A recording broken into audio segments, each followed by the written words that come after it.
Welcome to the Kings Beat podcast. I am James Ham, Kings Insider for ESPN 1320 and the Kings Beat.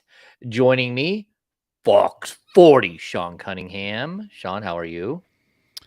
I'm doing quite well, gentlemen. How are you? Got to hang out with y'all in the Bay Area. Have a nice little series tied 2-2. Kings Warriors. Game 5 Wednesday.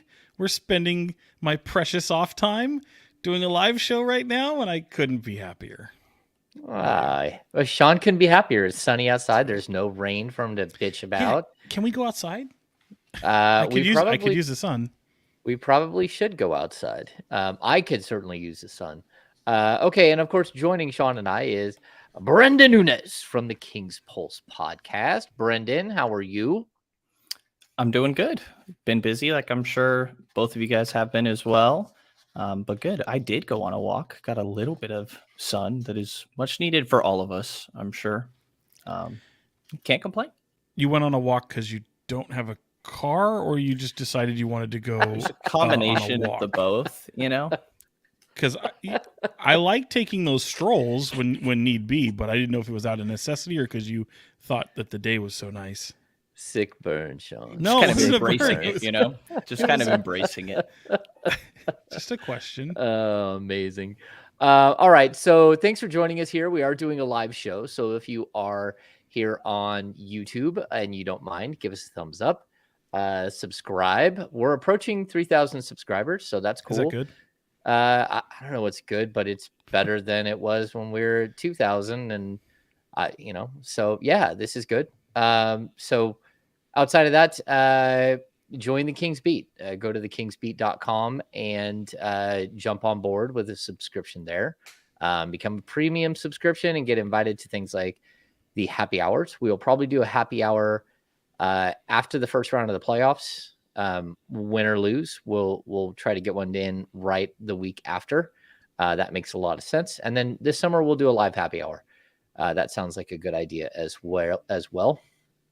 Guys, we got a series, but we do also have like bummer news for Kings fans who have not been tapped in all day to social media or did not get the Kings Beat newsletter sent to your inbox. De'Aaron Fox is doubtful for Game 4. He has broken the tip of his index finger. Sean thinks he found the video when Kevon Looney smacked him, high-fived him after a foul, right, against Jordan Poole. Well, yeah, I mean, it could be. I know, there had been another video out there looking at the same thing. I realized I had shot that moment too, and we're talking about like the 4:30 mark of the fourth quarter, where he, you don't see it you see it a little cleaner in my video, but in the broadcast video, you see, that was funny, just the tip. You do see him kind of grab at the finger, but at least in my footage, you don't see him really grab at the finger at any point the rest of the way. And I think, that's encouraging, because certainly it's pain tolerance. Certainly it's adrenaline is going 100 miles an hour at that point. So, he finished out the fourth quarter rather nice. There was that wonky pass that looked like it was going to Harrison, but Monk was also in the area, and so was Domas, and it just went out of bounds. And from my angle, I couldn't tell if it was tipped or just a bad pass, but he did throw that pass primarily with his left hand. So not sure if that played a role there, but yeah, you wouldn't have known it after the game, man. It didn't have any wrapping on it, no tape. Again, a day or two after the fact, you have some discomfort, pain gets a little bit more unmanageable, if you will, and more intense. And of course swelling. What does swelling look like a day or two later? So yeah, that's going to be all a part of what the Kings are going to use to decide whether or not De'Aaron can go or not on Wednesday, and it all basically puts the spotlight on practice on Tuesday, whether or not he is able to give it a go or not, and also just on the medical team to put some sort of brace or some sort of concoction on the finger to where it doesn't become a uncomfortability with the shot. If he can contribute, I think he'll give it a go. But certainly we've seen players play with this type of injury, and you've definitely seen him sit as well. So we'll see what the next few days hold. Yeah, I think I kind of went back and watched that moment that it seems like it happened. It's just the first time that you see De'Aaron have any sort of, and to Sean's point, the only time really that you see De'Aaron have any sort of like clenching or looking at his finger or anything. And hardly grazed, at least from what I could tell by Looney, but just hit it just right or just the wrong way, I guess. And then from there on, the final 4:30 about, De'Aaron put up 7 points on 2 of 6. Didn't look great, but didn't look bad either. He hit a huge 3 at the very end of that game that I thought was just a crazy shot for him to be able to get to go down.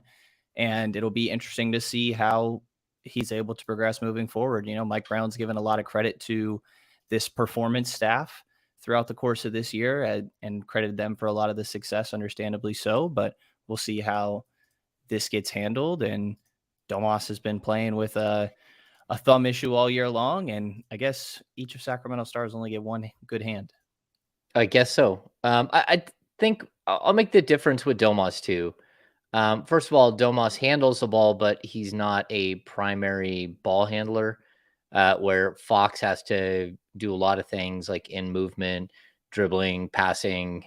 So I think that's a little different. It's also Domas has an avulsion fracture in his left thumb. It's still there. He's still taped up all the time, although in a lot of games he doesn't tape up anymore. He is still taped up in practice and warm-ups and everything else. And he may still need surgery after the season on his hand. But again, it's his offhand and it's his right hand, which is, I think, why we rarely see Domas go to the right at all at this point in the season. He's just primarily gone to the left because his right hand is still beat up. But either way, we're going to have to see. And I don't like saying, I mean, this is going to be a pain management issue, we think, but it may not be. Like, we don't know the extent of the damage here. And like we see Matthew Dellavedova walking around with a hard cast on with 2 of his fingers up in the air at all times because he had to have finger surgery on his index finger. And we haven't heard that that's the case with Fox, that it's that extensive, but I don't think we have enough information to say that it's not something more substantial. So we're going to have to wait and see. And if he can go at practice, and I don't even know if he needs to go at practice tomorrow. If he's at shoot around on Wednesday and he's actually participating and getting shots up, I think there's a chance. As of right now, he's listed as doubtful. If he doesn't go, I mean, I think we're all in agreement here, just because Mike Brown did this all season long, anytime Fox missed a game. But Davion Mitchell is your starter, right? Yeah, he would be. You look, I mean, for as well as Malik Monk has played in this series, even though he has kind of regressed a little bit in the definitely in game 3, Mike Brown is completely comfortable with Malik Monk coming off the bench, being in that type of environment. And I think, Davion Mitchell would be the next man up. We've seen it recently. Look, this team is 4-5 when De'Aaron Fox does not play, and more times than not, it's Davion Mitchell. It's always stepping into that role. I'm trying to think back if I could think of one that wasn't. And I think there was a Dellavedova start at one point. Am I crazy there? I think so. They might have both been out though. Davion might have been out as well. That's right. Okay. But yeah, I mean, look, his next man up. Dellavedova start. Oh dear Lord. But to me, it's going to be more so. It's going to fall on Domantas Sabonis, who has had a very challenging series, putting him more in a playmaking position than he even normally is. I mean, everything comes through him usually, but you'll be seeing him advance the ball quite a lot. You'll see guys like Kevin Huerter have to be asked to do more. He's struggled mightily in this series as well. And the one that I kind of wonder if we might see, guys, is something like PJ Dozier. I mean, is this a break glass in case of emergency, especially with the way he has length and playmaking ability? That could be something that they might work on here in the next few days going into Game 5. So I say that all that, realizing that I think De'Aaron Fox will play. People I've spoken to both inside, outside, and around the organization seem to think that there's a confidence that he will be able to give it a go. How impactful he'll be will remain to be seen. And you're right, James, whether he practices tomorrow or not, he will be involved in my opinion, somehow, some way to try to see what the comfortability will be with whatever they wrap on his finger, what that pain management could be when handling the ball, shooting the ball, and make no mistake, much like Domantas Sabonis with that wrap on his non-shooting hand, it instantly becomes a target going forward. So, yeah, buckle up. Could be fun. And I do want to say hi to my friend Dua. She chimed in the chat. So we are doing a live show. So always have to shout out the people that I see that are familiar in the chat. You're not saying hi to Baby Daddy? Come on, Did he Sean. say hi to me? I didn't see. Did Baby Daddy say hi to me? No, maybe he just not. said live. That's just live. Yes, facts. We are live, but no hi, Sean. So I didn't want to leave anybody hanging and do as a homie. So I got to make sure I say what's up to her. Yeah, that's she's right. also that's right. She's also been at every. She loses her mind at some of these Kings watch parties. I've been told. So that's good. Good enthusiastic fan. Enthusiasms. They look fun. The watch parties. I think they're decent showings. See. Now I can't say what up to because I have to say what up. I'm not going to say daddy, and I don't want to say baby daddy. What's up, sir? How about that? He chimes in the chat. But then you said it. Well, you said it. He did say it. Somebody clip that. Somebody clip that. I pretty much agree with everything Sean said. I think that what we've seen from De'Aaron throughout the course of his career and just kind of the competitive spirit that he has, I'm sure that if he feels able to, and there's no situation where he could risk something more extreme long-term, he's putting himself in any sort of, as long as he's not putting himself in any sort of long-term risk by playing and feels capable, I would expect him to be out there. But for sure have to see how you feel these next day and a half that you sort of got to prepare for this. And I really like Sean's shout, PJ Dozier. I'm not expecting PJ Dozier, but I think he becomes like a possibility now when he wasn't really before. I do think that you lean into Davion. I think you probably lean into Malik Monk, and that's your initial point guard rotation in my mind. But if you feel like you need to go in a different direction, maybe you do try PJ. He played a little bit in the postseason with Denver. I think that he has interesting qualities, but obviously not the most ideal situation. And you do just, De'Aaron's been extremely important. De'Aaron's been the best player for the Kings throughout the course of this series easily. He's been phenomenal. The creation that he has is so important. Like James mentioned, Domas would need to do more as a playmaker. That's something Golden State is very specifically trying to take away, and it'd be that much easier for them to try and do that without the threat of De'Aaron Fox out there. So can they win a game without Fox because shots go down? Sure. But if Fox isn't healthy, it is honestly pretty tough to imagine them winning this series. I'm not going to make any judgment on what's going to happen in the series because we got to see how it plays out.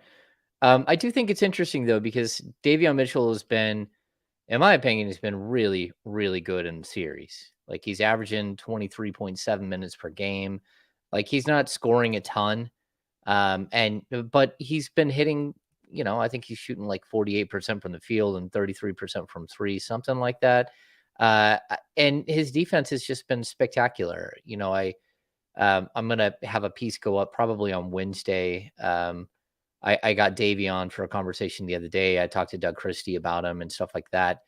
Like, the most impressive thing for me is, I said it all the way through, as we were building up to the playoffs, that I think Davion is a tough matchup in this series because he's not good as an off-ball defender.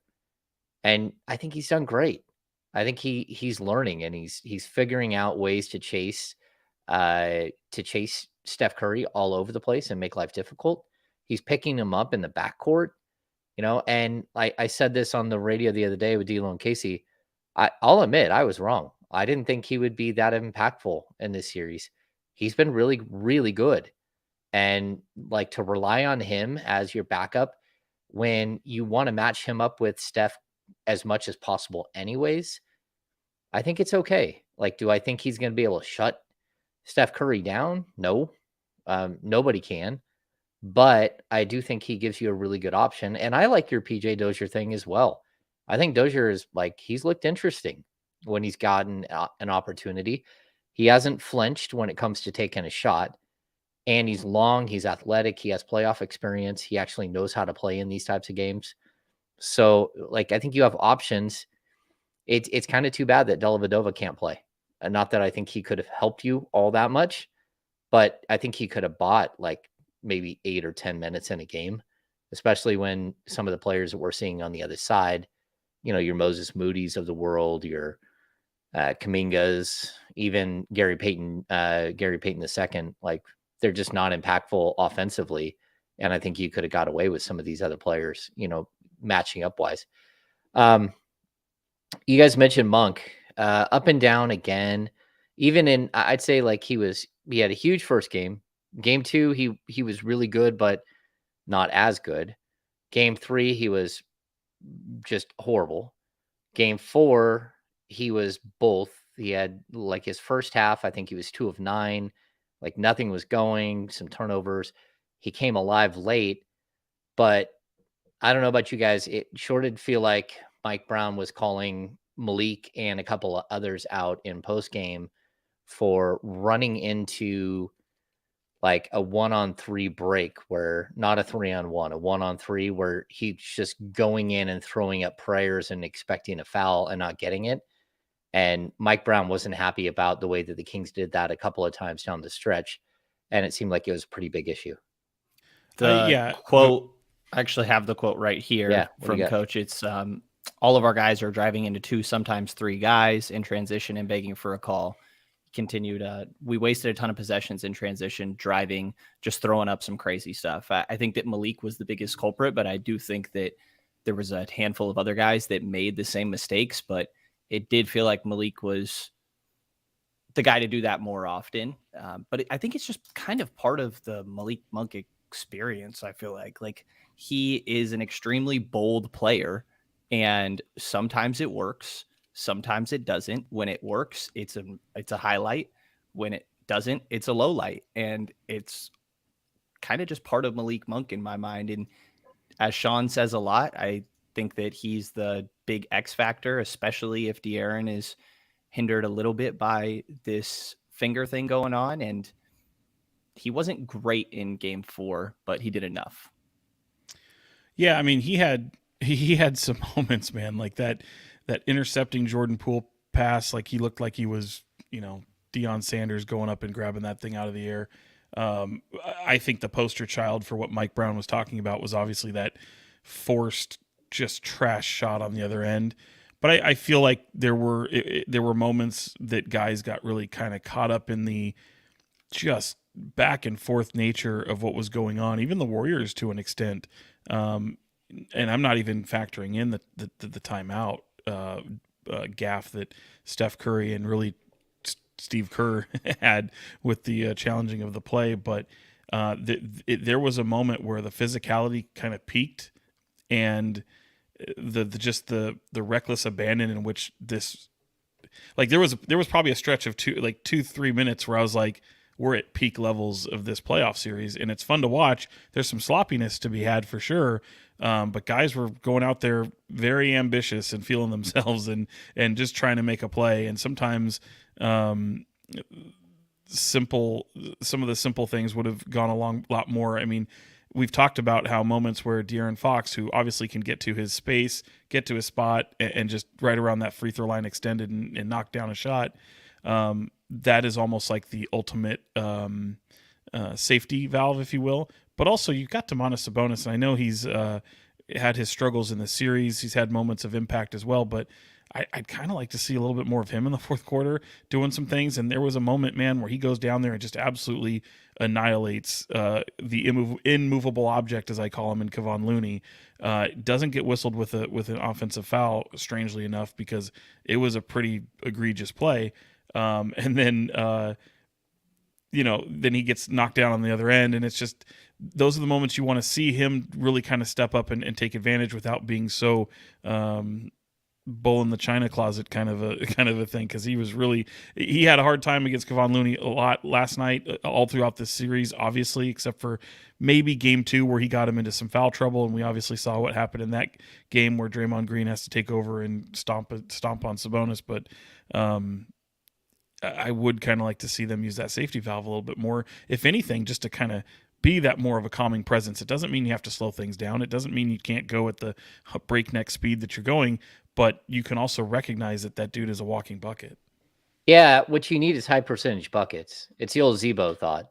Like anytime things are going south and some team has a 6-0 run, the way to stop a 6-0 run is to get to the rim and to feed your big man and have him go score at 70% at the rim. And I don't know what it is, but it just feels like half of the game is being officiated one way. All on the perimeter, it's being officiated with weird touch fouls and like ridiculous things.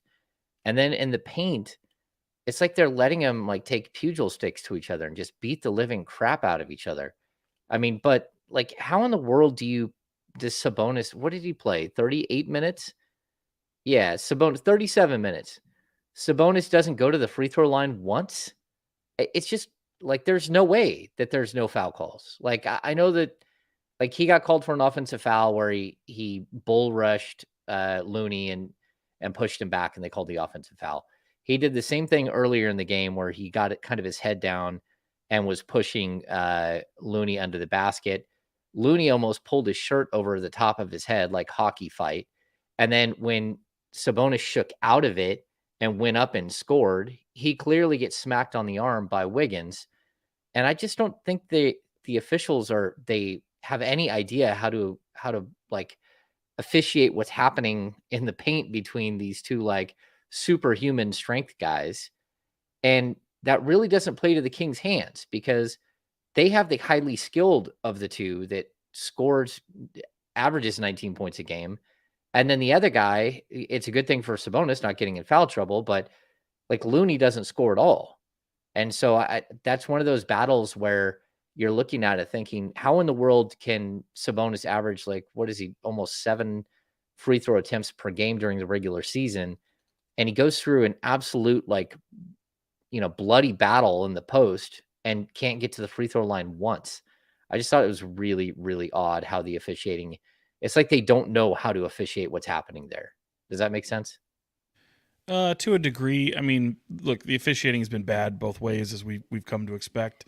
You're having different crews in every single game, so the areas of emphasis that different crews come in with can change. And you're right, James, to a degree with what happens out on the perimeter. You have little touch fouls, whether it be Jordan Poole, Andrew Wiggins, Curry, just moments where it's like if they put a body on Fox, like Fox was really doing a really nice job drawing fouls. Some of them I even question. And then what goes down low, you're right, is like just just jousting. I mean, it's they're almost beating each other with baseball bats. Like, what is happening?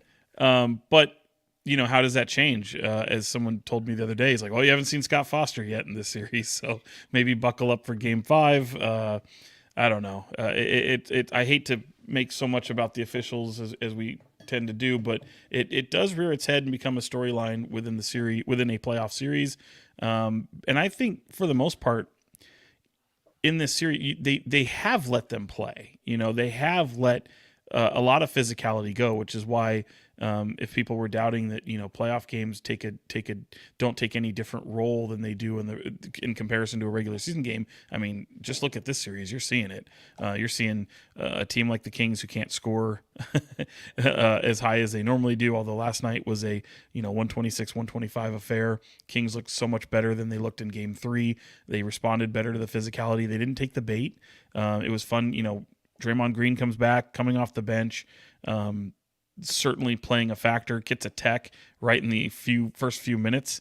And, I imagine that's going to kind of segue into our Keegan Murray discussion, but I've liked the composure of the Kings all throughout the series, not taking the bait. You do see Fox kind of chirp back at him. You've seen Malik Monk really chirp back at him. Malik Monk is going to keep talking all game long. It was interesting to see Fox kind of show that side of him as well, really sticking up for what happened with Keegan Murray. And look, Draymond Green and De'Aaron Fox are pretty close, in terms of likability and guys that have respect for one another. And I'll admit I was trying to bait him because I was trying to find out before listening to Draymond's podcast what that whole moment was going to be about. and what he thought about there, and he didn't want any part of it, and good for De'Aaron for not going there. I asked him if he was having fun with even just the back and forth, and he didn't like the word fun. He says he wouldn't describe it as fun. He just, almost talked about it as being unnecessary. You don't really see Fox talk a ton of trash like you did in that moment, and it was for me it was fun to see because it was definitely an entertaining moment. I really like to see that from De'Aaron. Actually, I thought that he was standing up for his guy, and it did kind of strike me that after the Draymond Sabonis incident, the whole stomp / grab, that nobody on the Kings really went up to Draymond. Kind of made me think of the Chimezie Metu situation from a couple of years ago where he gets thrown off the rim by Valanciunas. Like, nobody goes up to Valanciunas. I like that when this happened with Keegan and he gets poked in the face because he's being aggressive, by the way, which like to Sean's point, I'm sure we'll get to, but gets poked in the face, and their back and forth is fun. I like that De'Aaron is standing up for, at least from my perspective. I like De'Aaron standing up for his guys for sure. Yeah, I'll say this. The Sabonis Draymond Green thing was very specific, where the play shifted to the other end so quickly that everyone was chasing the ball and not really watching what was happening. So I'm not going to call the Kings out for not, like, the Chimezie Metu situation. Everyone was right there, like when he got torn off the rim by Valanciunas and tossed to the ground. And so there was like this moment where they should have stepped up. And even like go to the Trey Lyles thing where Trey Lyles like wasn't having it. And then I thought that Sabonis and Fox were like all in. They got right into the mix. I mean, at this point, we've seen Draymond Green do the crazy stomp play. But on top of that, he slapped Trey Lyles in the face in game 1. I think it was game 1. And then he does it again to Keegan Murray. Like, I don't have any problems with Fox stepping up. Someone needs to step up. And for that matter, the officials need to step up. Like, those are hands to the head plays that are reviewable, and they're good for flagrant fouls or technicals. And it's happened, like, this is the second time. And I'm not even talking about like him jumping off of somebody. Like, these are things that shouldn't happen in a game. And I know people don't want to call, like, they get a little leery with the whole dirty play thing. Like, I think Draymond Green thinks he's dirty. He doesn't care. Like, if he doesn't think he's a dirty player, I don't, like, he's dirty. Same thing with Dylan Brooks. Dylan Brooks knows he's dirty. Like, and a lot of those guys, they own that. Like, that's who they are. That's a function of how they play. They play with an edge, and I'm glad Fox got in his face. I see some of the commenters here in the chat are saying some things that they think that De'Aaron called him. Go ahead, James. Which is funny. Draymond. Okay, Fox called Draymond a hoe-ass. Huh. That's a good one. There you go, Tyler. And then what was the other one? They said, I think I missed that one. Where was it? While you're looking for it, it's like there's a moment where we talked about it in the last podcast because of the suspension of Draymond. Like, there can come an exhaustion of what he does, and certainly I was kind of alluding to that, and what you see from teammates and coaches and the way they respond to him and look at him and roll their eyes. And even when you're asked about it, it's like, well, that's Draymond. And Steve Kerr points out, it's like, but our team feeds off it. Ramona Shelburne wrote a great piece in ESPN today about how that suspension could have very well saved the Warriors season. If you look at its entirety, sure, they've evened up the series. They've held on to home court, but there's a response, after what you've seen in game 1 and game 2. They had their backs against the wall, and I don't think they had to play from a moment of desperation at any time this series or in the season. And they did so in game 3 and made the Kings look like a completely different team out there. To that point, though, they may have gotten the Kings' best foot forward, if you will, or at least the best chance of winning it in San Francisco in that game 4, and it didn't happen. Now in game 5, I still don't think that the Kings truly have their backs against the wall, even if Fox doesn't play, because by virtue of a 3-game series and it's being on your home court, you have to come out and play that way, but we still don't know what that looks like for Sacramento. My point being, too, with Fox or with Draymond Green is you really love it if it's on your team. If he's on your team, sure, you might have some people roll your eyes and sigh and go, okay, here it goes again. But the proof is in the pudding. He fuels the Golden State Warriors. And it could be getting to the point of exhaustion. I think clearly it has for some people, some fans even. But make no mistake, it works. It works. If you need it, he's even bigger than a hockey goon because he is a all-star caliber player with tremendous defense, playmaking, rebounding ability, and he gets in the heads of the opponent. That's why I've said before in previous podcasts, like, who is that for the Kings? It's undeniable that the Kings were in the heads of some Warriors players through 2 games of the series, but 2 games does not make a series. So here we are going into Game 5, and I'm telling you, man, it's a lot of Kings fans would be singing a different tune if Draymond Green was on their team wearing purple and black. The energy just of Chase Center, even surrounding Draymond, like clearly stands out. You know, he checks into the game, comes off the bench and checks into the game, which gives him his own moment for the crowd to kind of react to that. And then he had a great first quarter, really. I mean, he in his 6.5 minutes, 6 points, an assist, 2 rebounds, a steal in there. He had a great game all around. Like, how many guys in the league are guarding Domantas Sabonis and then at one point getting assigned to De'Aaron Fox later in the game? Like, you can count on one hand probably the amount of guys in the league that can do that. And I didn't think that Draymond was amazing on De'Aaron, but it's important to show the same way it's important to show Steph different looks. It's important for the Warriors to show De'Aaron different looks. And Draymond has his antics that are part of him, but he was very impactful in this game. And him and Looney deserve a lot of the credit for Domas being slowed down on the offensive end. I totally agree, especially with the Domas stuff. Like, Domas needs to be better, but it's not like a lack of trying. Like, the biggest issue that I had with Domas in the last game, clearly his assist numbers bounced back up, and that's very specific. It's because players hit shots, and the first 3 games they didn't hit shots, and in the last game they did, and so his assist numbers were back up.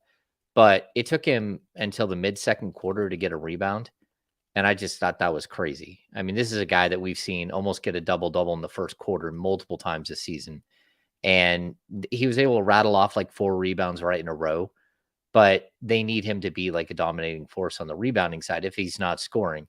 And he's got to figure out other ways to score. He's got to sit there, and I expect him. We saw him at practice on Saturday, and he was shooting a bunch of mid-range jump shots. I expect to see a lot more of that. And I have this question, like, why is it that Looney is allowed to stand in the key? Like, I'm watching the whole entire time, and it sure does look like an illegal defense the entire time. Like, he's standing in the key, sagged off of Sabonis the whole time, and he's not within an arm's reach of Sabonis. So how is that allowed? Because that's kind of how they've slowed the entire Kings offense, by just basically running one guy with his zone standing in the middle like a bumper in the middle of the key. I mean, have you guys noticed that when you're watching the game, or am I crazy? I mean, Sabonis gets away with a lot of that too. Neither one of them really clears the key like you're supposed to. I think oftentimes an official will, during a dead ball situation, go up to each player and say, hey, I'm giving you some leeway in the key. You need to make sure you're aware of it. I'm a little surprised I don't think it's been called at all, right? No. In the entire series, I don't think it has. So yeah, it might be a little bit, but I just don't think it's been. I think for everything that the officials have to look at within a playoff series and physicality, that's probably just low on the list. Yeah, I'd be calling it out if I were Mike Brown. James would be that guy. No, I would call it out. I mean, that's what this whole thing where they're saying Sabonis is using the ball as a weapon, and all of a sudden Sabonis isn't using the ball to push off anymore, and like he's having a tough time. Like, there are all of these things that are like, it's gamesmanship, but you got to step up your gamesmanship here. Like, if you're really thinking about it, like, you want to run your DHO, they can't run a pick and roll because Looney's just standing in the key the whole time. He's not even stepping up and defending. And I mean, I get it to a certain extent because Sabonis isn't shooting from the perimeter, but still, like, you gotta make some sort of adjustments there. Talking about adjustments, Keegan Murray. Like, he has this breakout game. He looks like Keegan Murray. And like we're still waiting for Kevin Huerter to have that game. And even to a certain extent, Harrison Barnes had hit and miss. But what did you guys make of Keegan? Because from my point of view, he just moved faster. He just like figured out the speed and the pace of what was happening, the physicality that was happening, and says, okay, if I'm going to do this, I just have to go harder. Like I've got to be more aggressive, more physical. I've got to run faster. And sure enough, he gets wide open because of that and starts hitting shots left and right and was totally impactful in game 4. He was looking for it. I mean, he looked for his opportunities early. I mean, even before Draymond Green checked into the game, he came ready to go. And I even asking him after the game, like, I wondered how much it helped just to see the ball go through the net, because I wasn't going to buy into that. I felt like he came in and wanted to play with force. I felt like he put himself in position to rebound better. Felt like this might be scoffed at, but I actually felt he was playing some pretty solid defense through the first half of that game. And yeah, it was everything you wanted from Keegan Murray, even probably exceeding some expectations the way he was playing off ball. And I just felt like Keegan Murray entered the chat finally, and it's good to see. Can it roll over? I'm curious to see what Golden State does differently, if they even try to game plan for any action with him, or if they just chalk it up to that's one game and we'll continue to do what we do. Post game, he accredited a lot of it to just being aggressive. He said that he felt like the Warriors didn't really change anything and that he was just being more aggressive. I do think that games 2 and 3 to me were crazy physical, and games 1 and 4 still had a level of physicality that's like above what you would see in the regular season. But I thought 2 and 3 were on another level, and 4 maybe not quite as much. And even that being said, he did adjust to what that physicality was in those games. And I think that helped. Being aggressive, searching after his own shot is important. He looks comfortable out there. And I honestly, after it being 3 games in a row where you really couldn't even keep him on the floor, kind of got to the point where it was like, I don't know if we're going to get anything from Keegan in this series, and felt okay with that. But he made the adjustment mid-series, and to do it on the road, I think is really impressive and makes me even more optimistic for what he might be able to do back at their home court.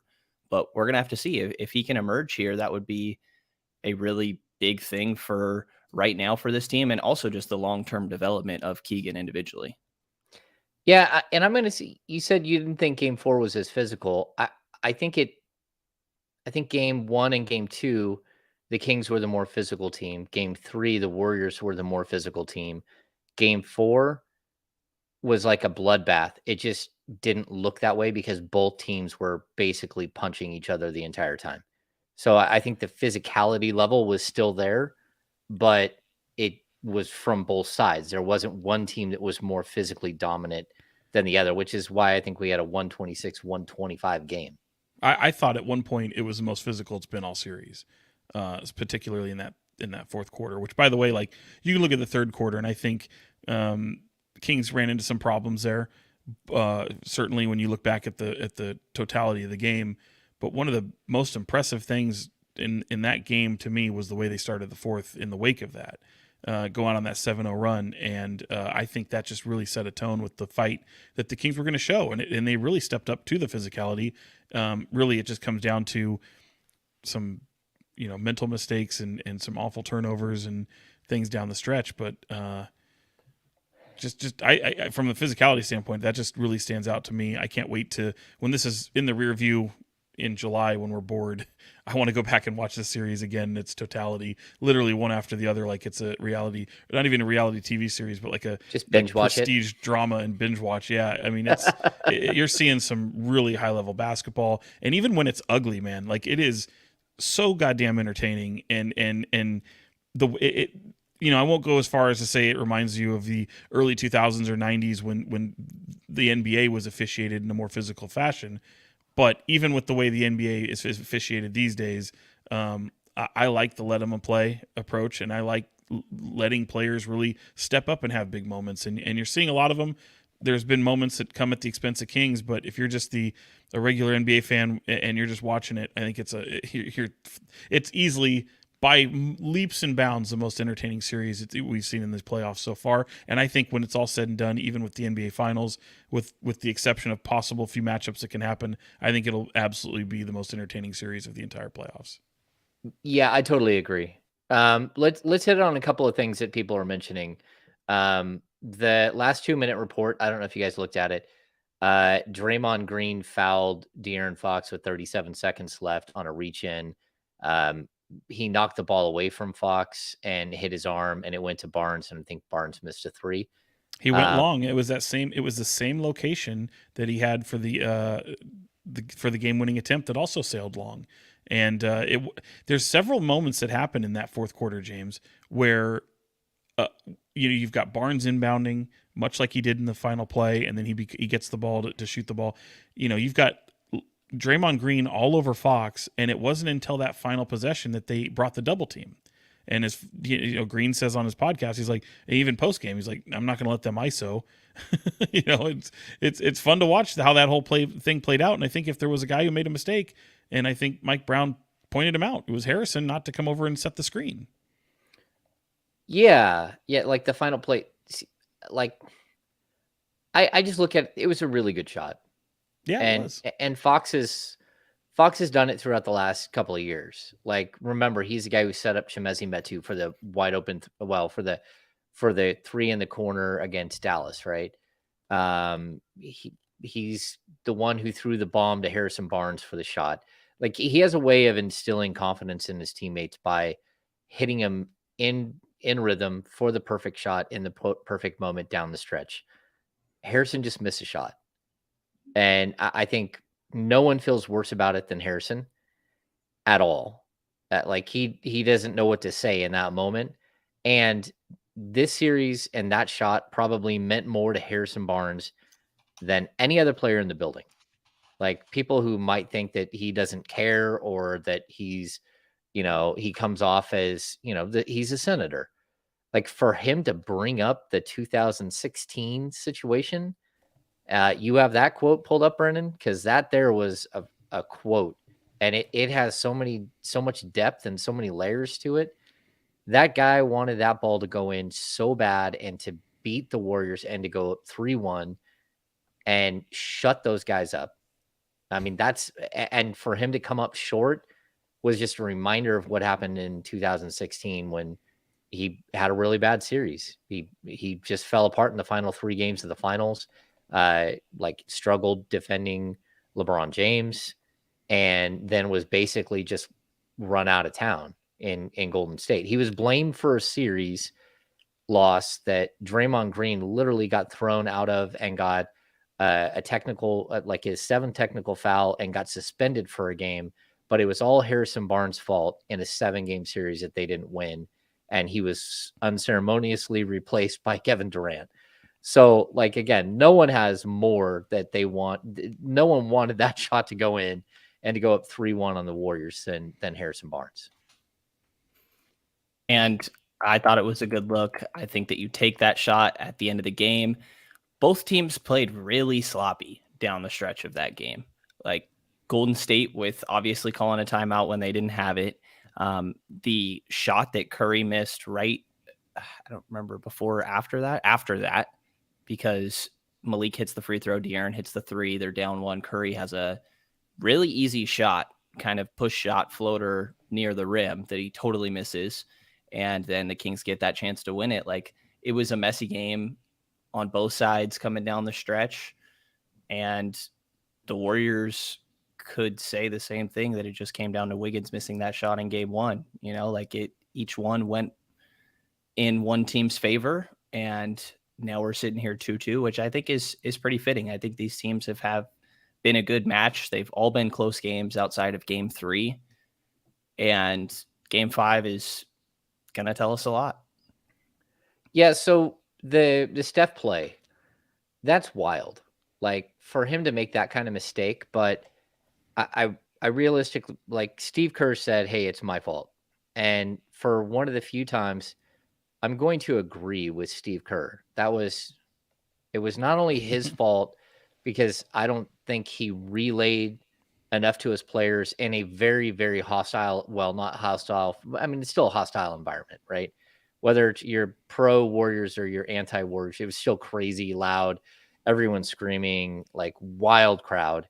But the play before that was the uh, Kevon Looney clipped. He had a moving screen on Malik Monk.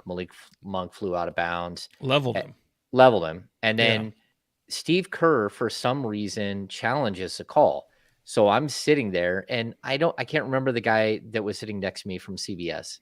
I don't know why I'm forgetting his name, but he was sitting next to me, and he goes, "Man, that's a horrible challenge. That's their last timeout." I'm like, "Oh, that's their last timeout." Their scoreboard is not as easy to check out for timeouts and stuff as the one at Golden One. And so I was like, "Oh, all right." So I wasn't paying that much attention until Steph got the ball and lollygagged in the backcourt, and then the Kings brilliantly trapped him, and he literally does a Chris Webber. I mean, just talk about one of the most insane moments in a game for a superstar level player with all of the experience in the world to come up with a mistake. But I do blame Steve Kerr because they made the mistake of challenging the play right before that, where it was a clear foul, and using their last timeout. But what did you guys make of the entire, like, the gaffe that was? I mean, because that's really what we would be talking about today. Did Steph Curry, like, potentially end the Warriors dynasty with one of the biggest mistakes that we've seen from a pro in a big moment situation? Well, I will say this. I mean, you're right about what Kerr said. I mean, immediately when Steph went back to the huddle, Kerr tells him, "My bad." I think Curry should have still known that they lost that challenge and that takes the time off the board. So as much as Steve Kerr would like to take the blame with that, it falls on Steph Curry. He fucked up. So I think that's going to be it gave the Kings life. I mean, if not for that, that game is over. And look, they held on, they won. I don't think it's going to be it won't be nearly as critiqued and talked about at nauseum as it would have been had they lost that game and just gave it away, because that's a team that usually shows the mental fortitude and the poise not to make mistakes nearly in that ballpark that they did. And Steph even took some humor in it and said, "I thought I made the the smartest play of the whole series, which was to take that timeout, which would have been had they had the timeout maybe." But yeah, man, it's quick. It was interesting to see how quick that moved. And honestly, if you're the Kings, especially at some of those moments that they had, Curry was pretty fantastic, and even Klay Thompson certainly rose to the occasion. But some of those looks, if you're Kings defense, I'm thinking you're probably pretty okay with some of the shot selection they took, particularly in that first half. And I know we're talking more about the second half. The way the Kings defended them and put some of them into some uncomfortable situations and taking some really kind of crazy shots throughout that game that's probably a positive that they can kind of carry over. Yeah, It go is for it, Brett. very interesting to me how different the conversation would be if Harrison makes that shot, because to the point we're talking about with Steph, obviously, but it's not just the timeout, like I think, or lack of timeout, but still trying to call it. I really think that shot he missed on the other end was one that he hits 9 times out of 10. And also big credit to Malik Monk for knocking down that free throw with 42 seconds left. That's a ginormous free throw, and all of Chase Center totally screaming their heads off. And De'Aaron hits a huge 3 right after that. I honestly did not think De'Aaron would hit, but that was a ginormous shot. It would With have a been broken finger. with a broken finger, come to find out. And it would just be such a different story about like the fight of the Kings if Harrison made that shot. But that's not where we're at. And you got to move into the next one pretty much. And I really liked Harrison's, how blunt he was. I don't feel like I've ever heard him like acknowledge the 2016, even like mentally what that meant that he had to go through or anything like that.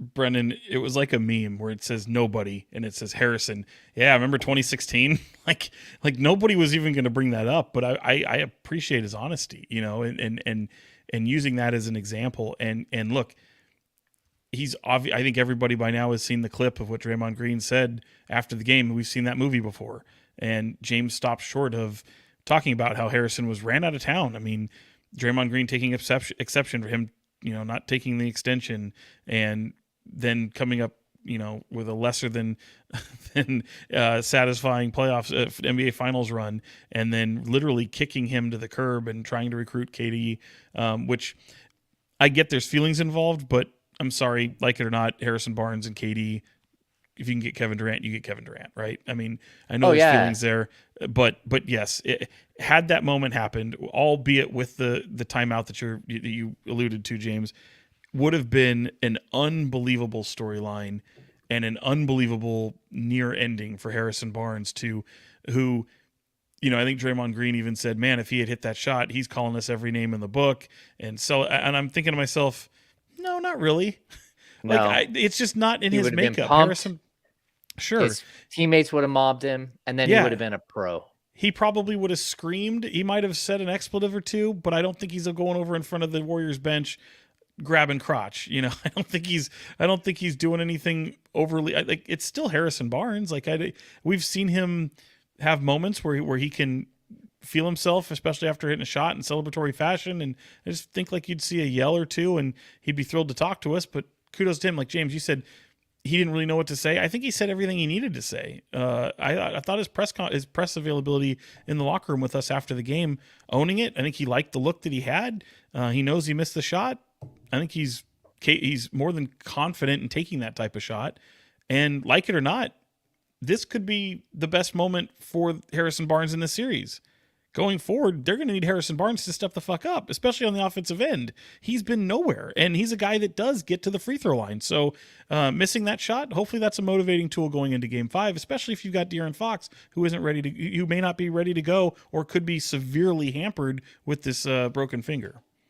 Yeah, who was it that asked him the question? Because I kind of felt like that had something to do with his answer about the 2013. He was asked, you miss a shot like that, how hard is it to shake off? And he set him up brilliantly. He says, with your experience, I imagine you miss a shot like that, it's not necessarily hard to shake that one off and move forward to the next game. And he's talking about when you've gone through 2016 as that being like the most trying time in his career, and being able to possibly get over that, which, newsflash, maybe he hasn't? Question mark? Maybe he hasn't? Well, I mean, he also didn't invite Draymond to his wedding, and he invited the rest of the guys. No, Draymond didn't invite Harrison Barnes to the wedding, right? Oh, really? No.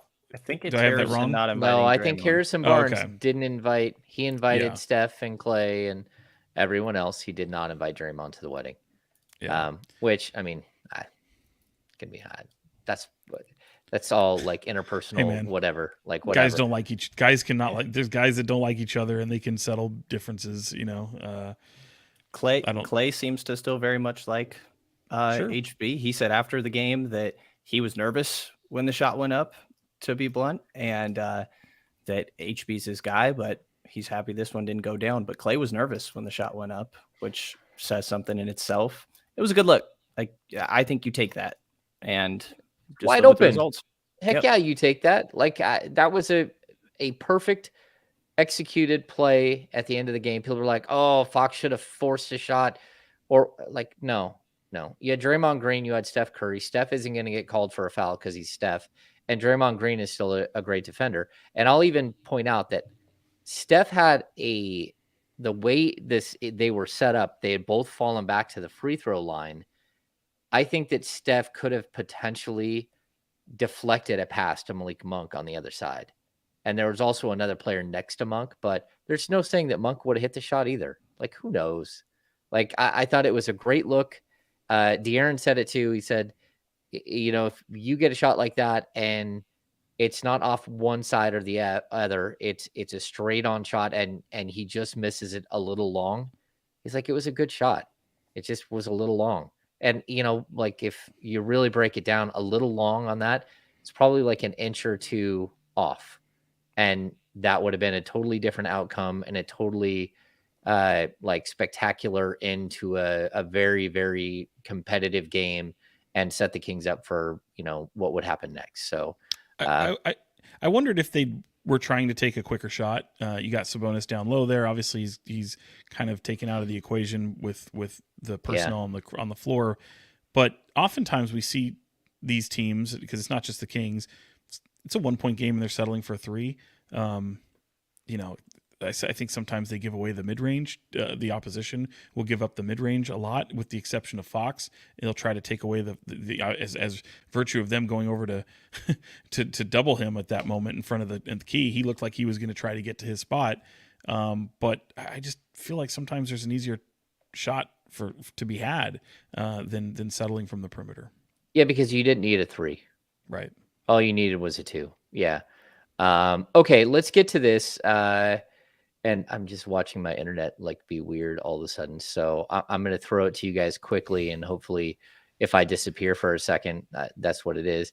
Brenden, what is your key for the Kings turning this thing, not turning it around because it's tied at 2, but coming out and getting the big third and then fourth win? Is there something that stands out that you really, really need to see for this team to get back a big time win here?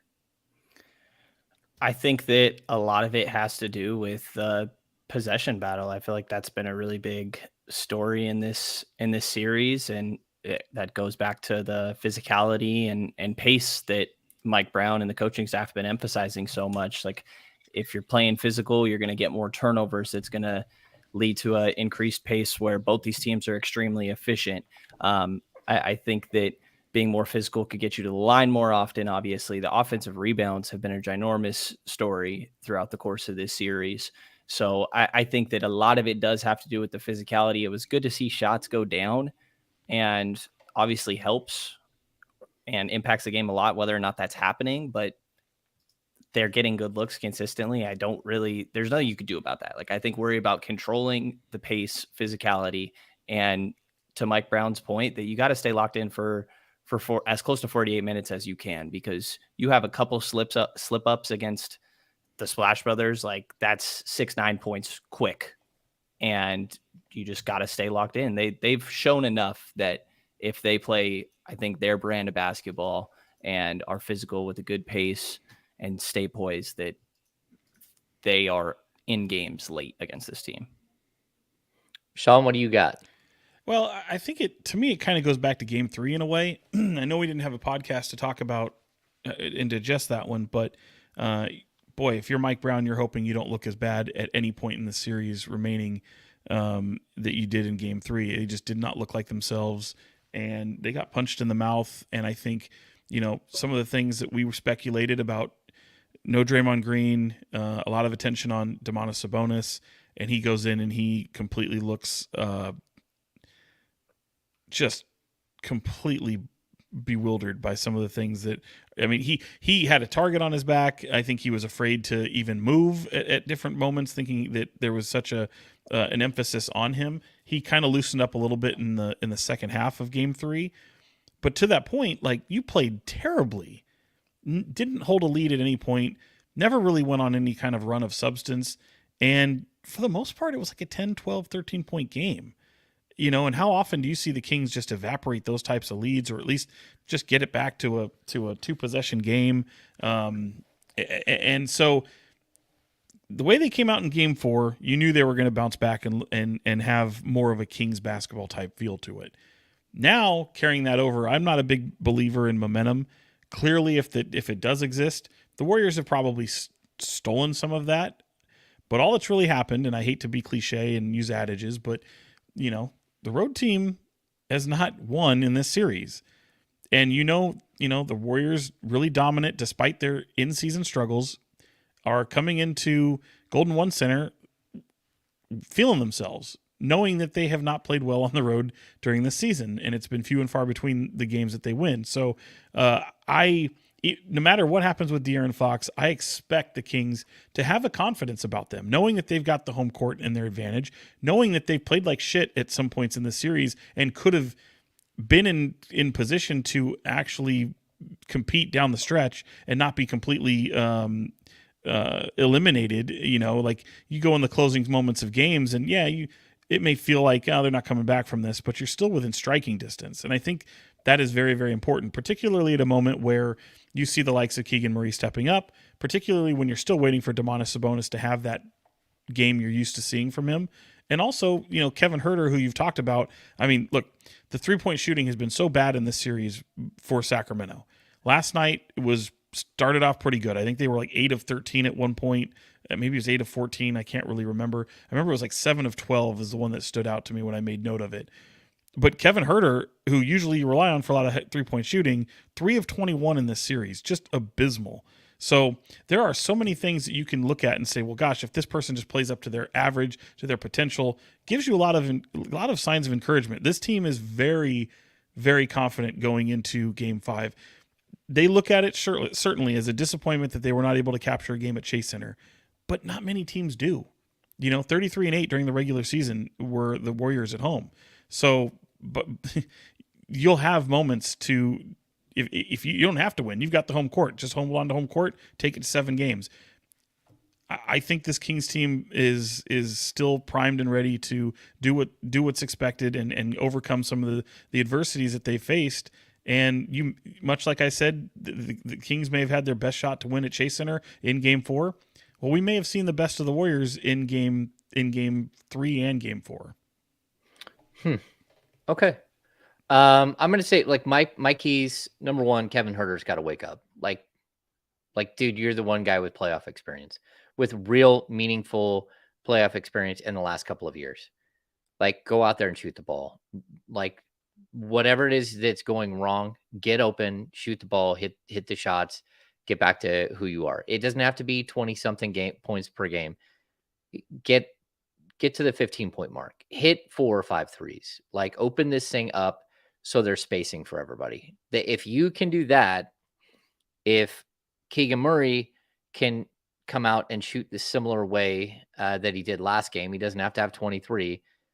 You open the spacing back up, and they cannot do what they're doing to Sabonis.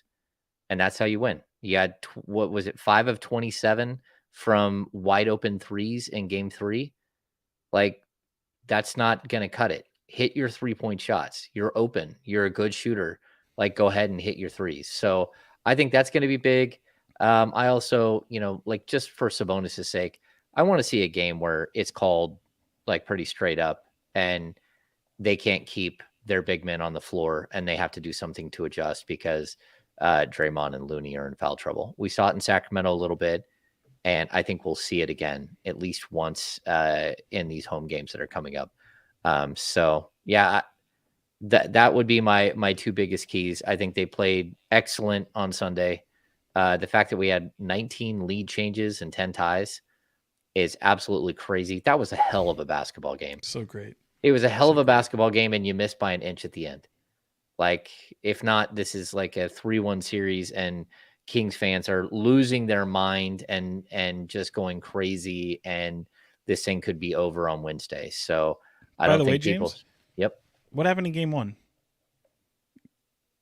I don't know. Steph Curry had a shot. I think it was. Wiggins had a shot. Wiggins had a shot. Yeah, man. It wasn't a game winner, but it was like it would have put them up with 10 seconds or 15 seconds left. Wasn't Curry's like to tie the game? He had a shot to tie the game. So, yeah, man. Like it's the same thing that happened to them. Now it's happened to you, and you're 2-2. This is like Game 1 again. So yeah. No, I totally agree. So I would say Kings fans bring it, because this is gonna be fun. They brought it too. I mean, there was a lot of Kings fans down there. I don't know that nearly enough people talked about it. I probably should have. Game 3 was not very many Kings fans there. Game 4, noticeably different. It's particularly around the building outside, particularly in the end zones. There was a lot of Kings fans in that building. And we had the fight right on Game 3. The Kings fan. Oh, there was a fight in Game 4 too. Oh, I missed that. Yeah, there's some ugliness. So, this is sports. Calm down, y'all. It's sports. Calm down, y'all. Yeah. Okay, let's get to the business of basketball. That wasn't very convincing. Do it The again. business of basketball. There That's we go. better. How do they respond? Like, what do you feel? Not like this is a back up against a wall moment for the Kings, I think, especially if Fox can't go. Like, where are you guys at with this? Do you, like, Sean, you kind of mentioned it there that you think, it's going back home and you hold court and you're okay. But can you recover from the 2 straight losses to the champs, who are looking more and more like the champs every game? Although the Kings are right with them. They played well in their home court. Every game is a new day, new story, new chapter. I don't believe in momentum in a playoff series, and certainly they haven't done anything to where the Kings should absolutely wilt and think that they don't have an advantage in this series. I think that anybody who does is spending more time looking into what the history of the Warriors is, and certainly that's still a championship caliber team. And I'm a guy who chose the Warriors to win in 7, and I still think it'll happen that way. But the table is set perfectly for the Kings. Make no mistake. Even with the injury to Fox, you've got the home court advantage. That Warriors team does not play well on the road, but you have to recognize the moment ahead of you. And even though your backs aren't against the wall, you need to treat it that way. And I think if anyone thought game 1 and 2 were loud at Golden One Center, man, game 5, that's going to be incredible. Potential game 7. Okay, Brendan, what do you got? I think the game 4 should be encouraging for the Kings. Like, there's things they need to clean up, but I don't think that should leave like a bad taste in their mouth. I think, to Sean's earlier point, that both teams, I'd imagine, are going into game 5 feeling pretty good. Like, the Kings did almost just steal that game, and that would, 3-1 is a huge lead to have in a series that teams don't overcome very often. And you were right there within reach of being able to do that. So I think both should come in pretty confident. And I think that's going to make for an interesting atmosphere. And I will say, if De'Aaron's limited, I'm not counting out the possibility of Davion Mitchell really stepping up. I think that, to your guys' points early in the pod, that like Davion has been really, really good. I don't know what he's going to be able to give you as a playmaker for himself and others offensively, but if he can up that a little bit, like, Davion has his moments of being very much like starter caliber, that maybe he can have a moment here. There's a lot of times that guys not random is maybe the wrong way to say it, but the guy you would not expect to has big moments late in playoff series. Okay. I'm going to say that we're in for like a wild ride here. I don't know what's going to happen still. I picked Kings in 6. That was my gun to the head. I'm still on the board. I think. Wait, you said Kings in 6? No, you didn't. Yes, I did. You said Warriors in 6. No, I said Brenden, Kings. I said Warriors in 6. You said Warriors in 7. Sean, he said Warriors in 6. I said Kings in. I said I like James them better in like 5 different guesses. I said I like the Kings better in 5. I said bullshit. I don't. No, go back and watch. He did. I show said me the Kings tape. in 6. I know he picked the Kings. I did. Okay. Yeah. Okay. But. See? There it is. Yeah. Yep. Karma. There's like, you lie, James. Bullshit. You lie. I could have swore he said Warriors in 6. He had a lot of guesses. He did. So. He's all over the board. That way he could I'm say, back. Yeah. There he's back. Okay, stop talking shit about him. There he is. Stop talking shit. Well, you said the wild ride. I thought you were talking about our little excursion the other night, but you were talking about game 5 and 6. Well, what happens in the city stays in the city, but Brendan grew up a little the other night, I think. What do you mean? We'll just leave it there. I did see Yesta Fiesta says, yeah, he said in 6. Did he? Yeah. Because this is what I said. I said, I don't like the Kings in 7 because that's going to be really tough against the champs. I don't like the Kings in 6 at Chase. But I also like beating the Warriors in 5 is really tough. So I said, I'm going to go Kings in 6. Yeah. We had a good time. We had a good time in San Francisco on Saturday night. The media got to go hang out. Yeah, and it was a good time. It was good times had by all. Was We there didn't some invite- karaoke late? We didn't invite any Bay Area media, did we? That's unfortunate. It would Yeah. have been fun. Well, it was like we didn't know where we were going, and then it's hard to get a spot for that many people. Yeah. So okay, so wait, how was I gonna finish this up? Yeah, Herder's got to play. Oh no, I was gonna say this before I disappeared for 2 seconds. I think Harrison Barnes is gonna go at them in this next game, and I think Barnes is gonna get to the free throw line, and I think he's gonna come out pumped up. I think he's gonna actually rebound, which can make a huge difference. 20-point outing?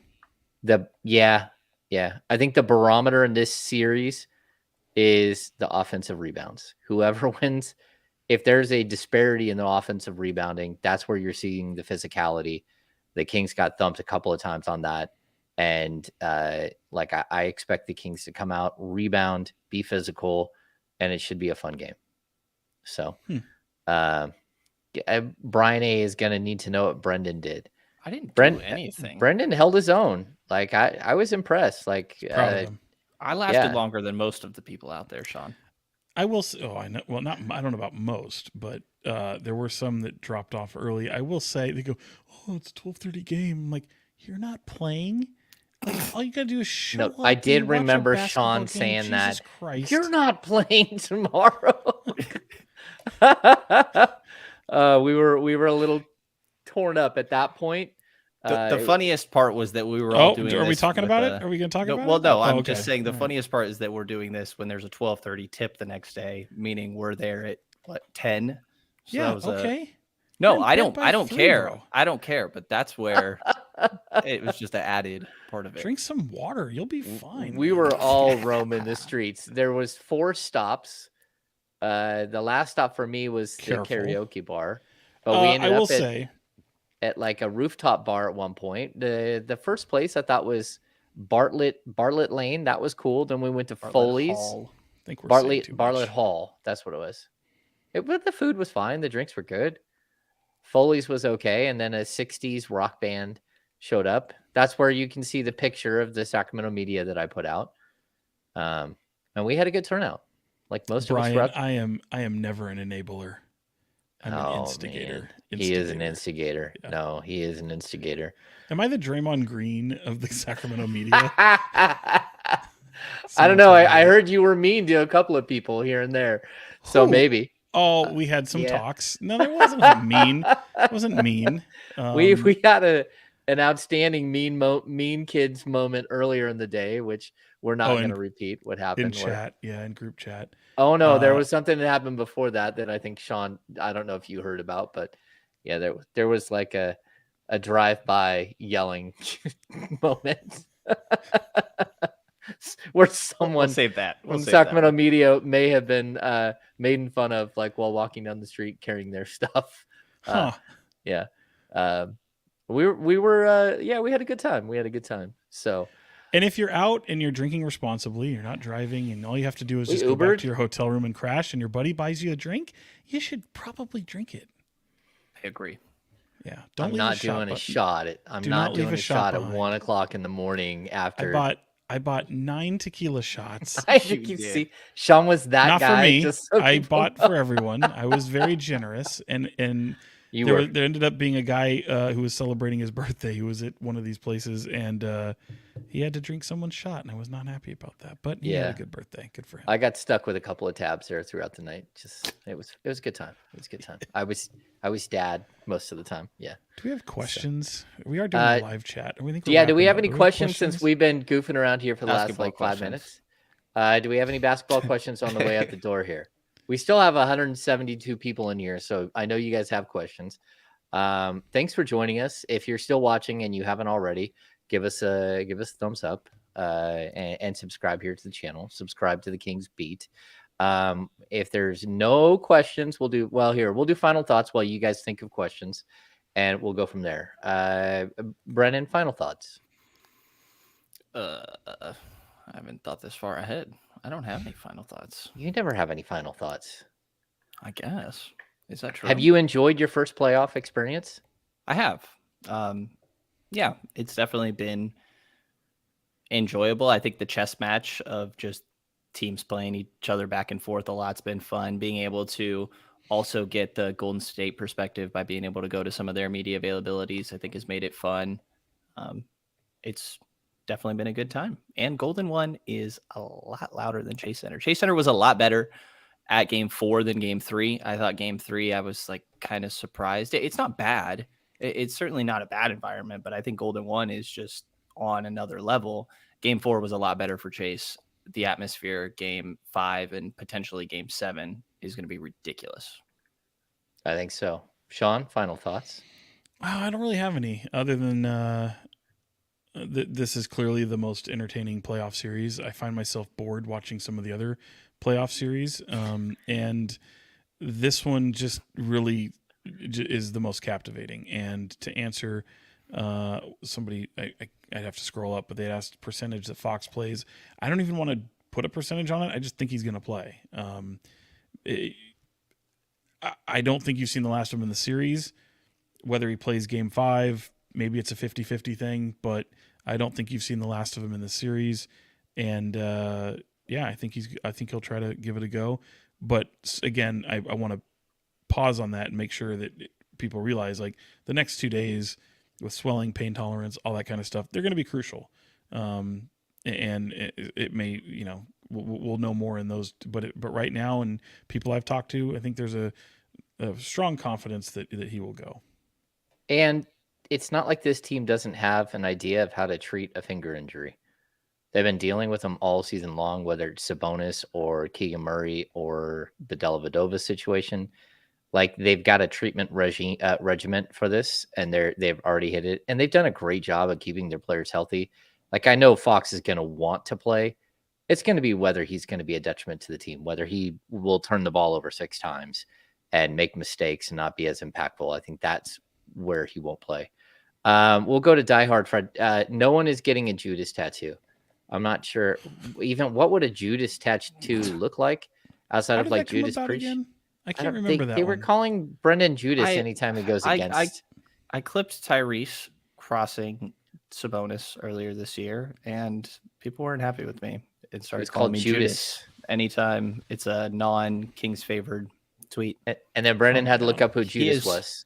And he realized Diehard Fred is not a fan of objective journalism. First of all, there's Brenden. We have to explain a lot to Brenden. I can't imagine why Judas would be any different. Kevin Fernandez asked about, will Draymond get booed like no one in the history of the NBA Golden One? Yeah, and I would expect the treatment of every time he touches the ball, just like Domantas Sabonis had. I think that's definitely in the cards for Game 5. But that will also be the difference between Kings fans and Warriors fans. Kings fans will keep it up at the same volume the entire time, where I think we saw it wane with Warriors fans. They wanted to hate Sabonis, but I don't think they did. It wasn't convincing. They faded hard. Sydney Dean, do you think Metu plays in this series? I say no. James, do you know what movie? I don't think so. That would be White Men Can't Jump, which Brenden has not seen. Oh, you haven't seen White Men Can't Jump? I have not. Does that one hold up? I haven't seen it in a long time. What do you mean? Oh, yeah, absolutely. It's fantastic. All right. It's also clear that that Wesley Snipes has no idea what he's doing with a basketball, but it still holds up.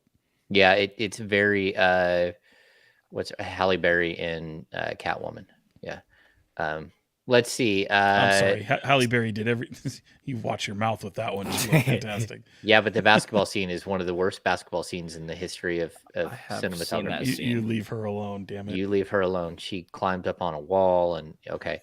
To answer your question, Sydney Dean, I don't think he does. I was of the opinion that he would probably see action in Game 4 when he didn't.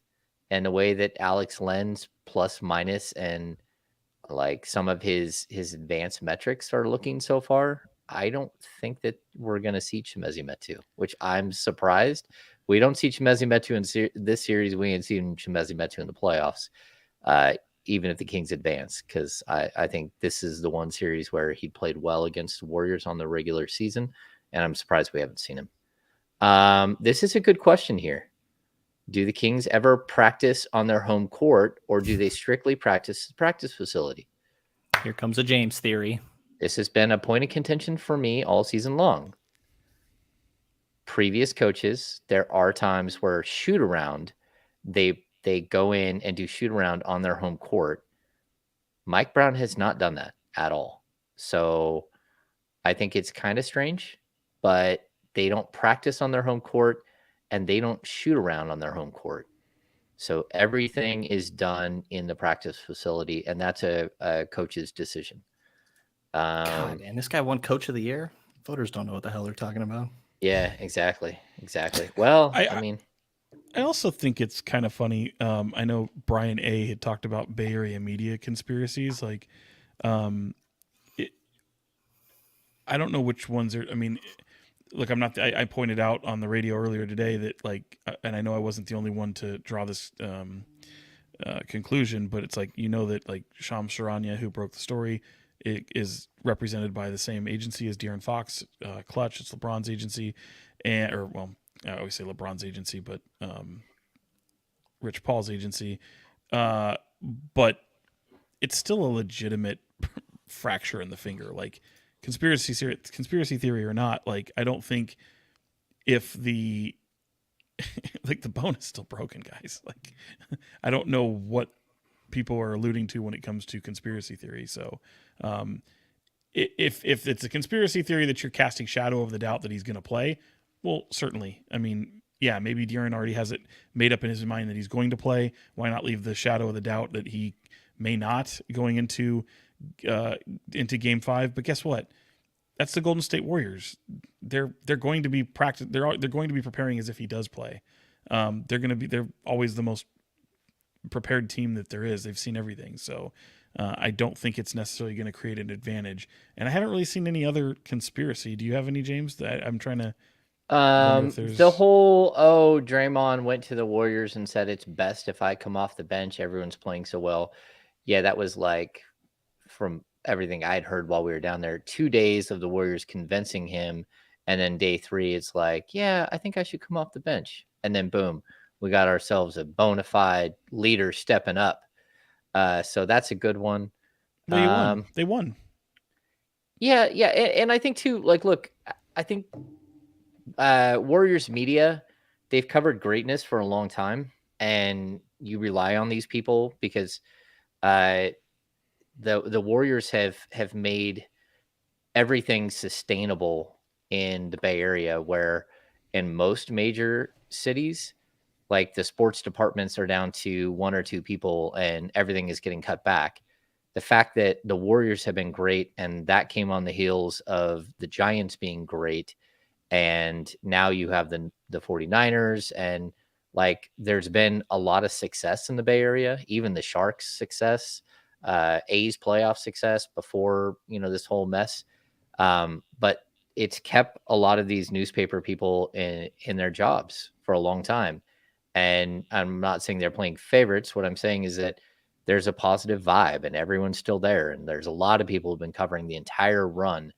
And when the Draymond Green era ends, I will be interested to see how that feels for them, because I know how the end of the DeMarcus Cousins era and for guys like me and Sean and some of the other writers, like, once it was over, your perspective started to change quickly, and you kind of, like, had some awakenings about just what you'd been through. And I think that they'll have the same thing. There won't be, if they see Draymond Green in a different jersey doing some of the stuff that he's done, but he's doing that to the Warriors, their tune is going to change on him very quickly. But for a long time, he's been a cash cow, just like the Warriors have been a cash cow for them in the Bay Area. Yeah, it's strange. Like, I know Brian's bringing up some guys out there in the chat here, and it just, I'm okay with differing opinions. I differ opinions on this podcast. We have differing opinions. Certainly in the Sacramento media, there is media that present themselves as fans a lot. It's not, there's media that on both sides that do that. I mean, everyone's got their own kind of style, right? And to James' point, when you're surrounded by teams that have vast levels of success, sometimes recognizing when that success might be evaporating can take a I need to see it first approach. Again, guys, like it's sports. Everyone's going to have a different opinion, even differing opinions of fact. Like sharing the other day when I was having a chat with this was a Bay Area media person as well who didn't think that Draymond used force when he stepped on Domantas Sabonis, and I did not think we would be having that type of discussion. But just wild. I got in a discussion with someone that was surprised that didn't understand why I thought Draymond Green's antics after the game were anti-NBA. Like, that is not what the league has ever been about. Like, that's some next level WWE stuff. That's fine. Well, that was during the game. Yeah. Well, that's what I'm saying, though. His antics following, like when he's standing up on the bench and grabbing his crotch and calling people all kinds of names, they were like, I was entertained. And I'm like, wait a second. Like, first of all, that was like yelling fire in a crowded movie theater. I mean, that thing could have turned ugly in a heartbeat. But that's not the carefully crafted brand that is the NBA. Yeah, and I'm a guy who was fully entertained by it. You know, I can admit that. Like, I know that there's ramifications that come with those actions, particularly with a guy who has a track record a million miles long. But the basketball fan in me can look at that and go, "Oh God, this is great. This is only going to create more interest in the series. It's only going to create people wanting to tune in, and it's only going to create for an absolute raucous environment going forward in both Chase Center and Golden One Center." So, yeah, I'm okay with it. That's why you have leagues and precedents in place to be able to, have ramifications that come with actions like that. I thought he was getting suspended the moment it happened. I did too. I watched it and play by out. The way, like, you will not play next game. By the way, I think Draymond Green felt the same way. I really do. I really feel Draymond Green to existence that he wouldn't that he would play, but that's not. I knew it was like the whole time. We had it on the podcast. Like, it had come out earlier in the day that he probably wasn't going to get suspended. I'm like, I don't believe it. I think he will still be suspended. It is what it is. You don't do that in this league. And by the way, as Brenden can attest to, like, we've all called out the dirty shit that Domantas Sabonis has done. It's just not done nearly as overt as stomping on somebody. So yeah, there is a legitimate gripe to be had that the Warriors were upset with. It's completely legit. These are deception is a huge part of a lot of these moves that these guys do. He's not by himself. Draymond Green does them. Kevon Looney does them. Domantas Sabonis does it. I mean, all these guys do it, and some guys are better at getting away with it because it is very, very deceptive. But when you outwardly stomp on a dude, that's nope. And people acting like it was Steph Curry that did it. If Steph Curry had stepped on him and they didn't suspend him, that Steph Curry wouldn't have gone up there and grabbed his crotch on the team's bench. So yeah, if that had happened out of character, no track record, maybe. You guys saw what happened with DeJounte Murray with the Hawks, just suspended for bumping the official. I think their heads may have collided in that regard. He obviously... That's what Sabonis got suspended for last year. Yes, verbally berated him. Yeah. No, he bumped the official. Oh, yeah, I was also talking about, like, DeJounte Murray also verbally berating him in the moment of colliding with him. And it's, yeah, man, you can't do that, and there's going to be ramifications for it. So people who thought that they were surprised that Draymond got suspended, I'm like, what have you been watching? Brenden, do you have any thoughts on this? I feel like I've said everything about the Draymond Domas situation. Honestly, I'm kind of over talking about it, but I agree. It was interesting getting some of Golden State media's perspective. He totally deserved to be suspended. Like, yeah, no two ways about it in my mind. Okay, a quick question. Do teams build video packages of missed calls and send them to the league? Like James Harden in the 2015-18 playoffs? Yes, absolutely. The Warriors probably have sent a couple of packages about this whole ball as a weapon thing. The Kings have clearly, at this point, I would be shocked if they had not sent video of Draymond Green slapping Trey Lyles and slapping Keegan Murray, as well as some of the other plays that Looney's moving screens, Looney standing in the key for the entire 40 minutes he's on the floor, all those things. Do we have anything else in here? Do you guys think Kessler Edwards will play minutes? I don't think so. I think that they're. No. I mean, if he does, He played seconds. Yeah. Seconds last game. yeah. I mean, I think Terrence Davis is going to get a shot, especially if Fox is out, to be like an offensive weapon. So that makes sense. Let's see. I don't think Tim Kawakami has ever been anything but like he's a guy who hates people. Brian in the chat here, like I have a lot of respect for Tim. He's a guy who blocks everybody, but I don't think he acts like a fan. He's a journalist. He has been. Yeah, for a he long is time. An he award-winning is journalist. very critical of all things sports. He if he goes out of his way to compliment somebody or even give credit to greatness or even just solid play, that would be like James like gushing from a mountaintop of how well something happened. Like it's rare when Tim Kawakami does something like that, and it's I very much enjoy Tim Kawakami. Yeah, I think so too. Bonta Hill is Bonte is a really nice guy. Actually, he even came up to me after the whole situation with 95.7 The Game, and like came over and gave me a big hug before game 3. So, hey, look, we've got weird, giant, all caps stuff going on. Udoka to Houston. Udoka to Houston, just so people know, the most brilliant PR move in the history of professional sports. You had all morning long with the crazy, like, again, Fox News stuff, with the CNN stuff, with Don Lemon, and, with Tucker Carlson. You followed that up with like some injury news and some suspension news of the De'Aaron Fox injury, followed by the DeJounte Murray news, followed by Aaron Rodgers getting traded. And then Houston goes, ooh, let's slip this one in. Hey, do you mind tweeting out that we're hiring Ime Udoka as our head coach? Brilliant. That's what you call hiding in a news dump. Yeah, but James, you still have to have the press conference. Okay. When do you think that takes place? I don't. Yeah. Game 1 of the NBA Finals is my guess. Yeah, well, they might sneak it in like during the Kings Warriors game on Wednesday night. Yeah. So anyway. I like that I have, friends like he covers the Hawks out there. But they call Ime Udoka Mr. Steal Your Girl, and that was made me laugh. Oof. I'm here for the humor. Wow. All right. I think that's gonna wrap. Like that's gonna be a wrap. I don't think we have anything else to answer here. Some good stuff.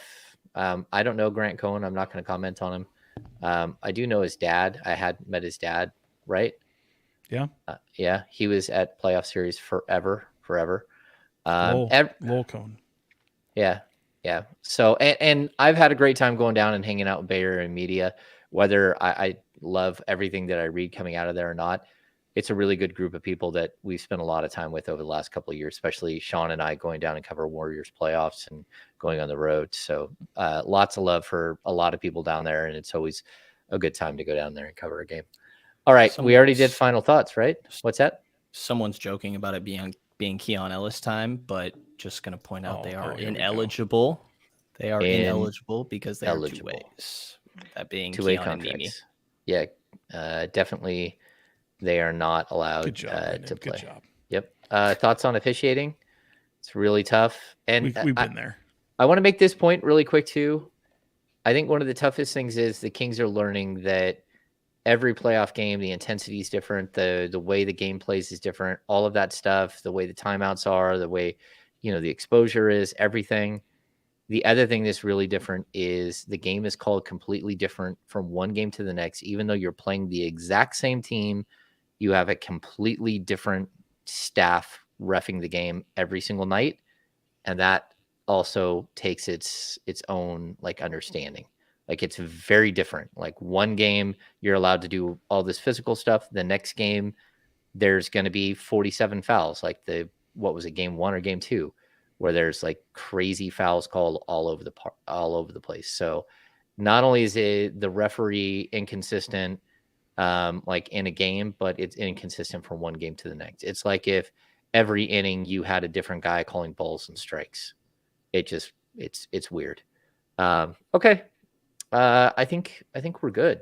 Do we have secondary final thoughts, Brenden? Nope. Nope. Sean, secondary final thoughts? Not really. I'm getting my concert schedules lined up, and like to see some. If anyone knows of like some not underground secret concerts happening, but anything that's about to pop, I need those, because the only way you can really afford to do this is like getting all the pre-sale codes. So send me your pre-sale codes. You need to hook up with someone who has American Express. Now, when you say hook up, like you need a friend that has an American Express card and gets all the pre-sale stuff. Because that's how we get all of our pre-sale stuff. We have a friend who like calls us, "Oh my gosh, tickets are going on sale in 10 minutes and I have early access with American Express." And we're like, "Okay, fine." And then sometimes we're like, "We said no and you bought tickets anyways and we don't want to go to that show." And we get stuck going to Depeche Mode. And like, what am I doing here? Yeah. You're saying you didn't want to watch Depeche Mode? No, I did not want to watch that guy hump a speaker and grab his crotch for 3 hours straight. Wow. Was it Billy Idol? No, it was the lead singer of Depeche Mode who's died 3 times, like twice backstage and once had a massive, like he's flatlined multiple times and they've had to bring him back. Look at Brendan's face. He has no idea what's going on. He has no idea who Depeche Mode is. No idea. Yeah. All right. I think that's it. Yes, Adam Silver's doing a nice job. We have labor peace. We have labor peace. That's all that matters, man. Okay. At the end, we get to keep working. The game is good. Basketball's good. We're having a good time. Okay. Well, that's going to do it for this edition of the Kings Beat podcast. Make sure to, if you're still watching, we still have 163 people in here. Give us a thumbs up. Unless you already did. Unless you already did. So don't double thumbs up. Brenden shaking his head. Yeah. Also subscribe. Lastly, subscribe to the Kings Beat. Jump on board with the Kings Beat. Get a premium subscription. Help us pay for things like hotel rooms and stuff like that for the playoffs. And nights out drinking heavily in San Francisco. All of those things help. So for Fox 40's Sean Cunningham and Brenden Nunes from the Kings Pulse podcast. I am James Ham, Kings Insider for ESPN 1320 and the Kings Beat. We'll see you later this week.